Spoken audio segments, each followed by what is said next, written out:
Secangkir pengharapan untuk mengawali hari ini. Renungan pagi tanggal 4 Juli.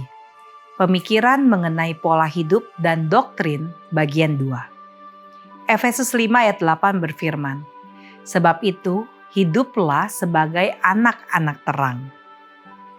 Jika dipikir-pikir, hanya ada dua sisi dalam perjalanan kehidupan, dalam terang atau dalam gelap. Alkitab menjelaskan hal itu dengan jelas.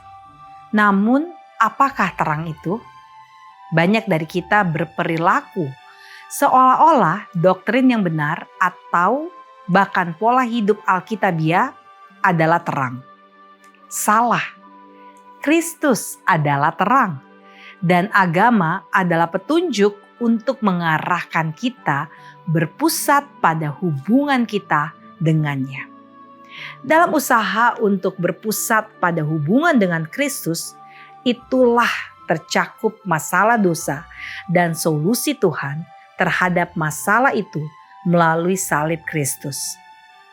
Baik doktrin maupun pola hidup hanyalah urusan sekunder. Bagaimanapun, Anda dapat mempercayai semua doktrin yang benar dan menjalani pola hidup yang benar, namun tetap saja tersesat. Keselamatan berkaitan dengan hubungan Anda dengan Tuhan melalui Yesus. Doktrin bukanlah tujuan akhir, tetapi merupakan sarana untuk memahami Tuhan dengan lebih baik, sehingga kita dapat mengasihinya dengan lebih efektif. Pola hidup merupakan sarana yang bahkan lebih jauh dari pusat iman. Reformasi kesehatan misalnya, memungkinkan kita untuk memiliki pikiran yang lebih jernih sehingga kita dapat memahami doktrin dan dengan demikian memahami Tuhan dengan lebih baik. Reformasi kesehatan juga memungkinkan kita memiliki kepribadian yang lebih baik agar kita dapat mengasihi sesama dan Tuhan dengan lebih sepenuhnya.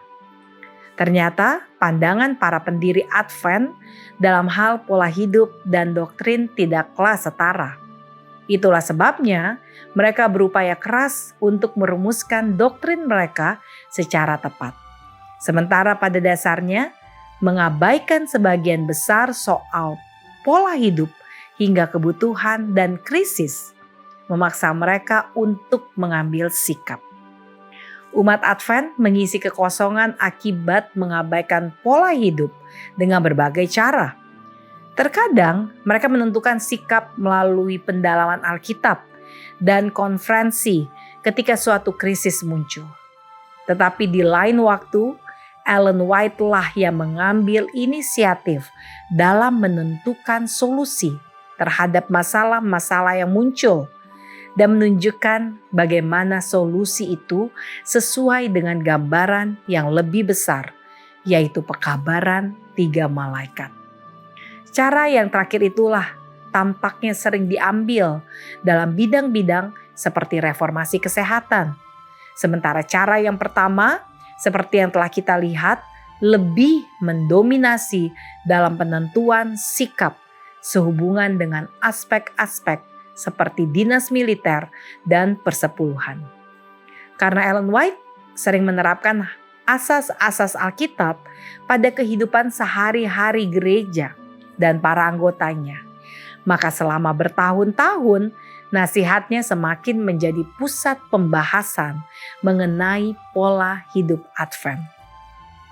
Saat kita melihat perkembangan Adventisme mula-mula, kita perlu menyadari bahwa Ellen White memiliki peran ganda. Dengan lebih sedikit keterlibatan dalam bidang pembentukan doktrin dan lebih banyak dalam pengembangan pola hidup. Doa kita hari ini, bimbinglah kami ya Bapa, agar kami lebih memahami bagaimana bagian dari iman agama kami saling berhubungan satu sama lain dengan kehidupan kami. Amin.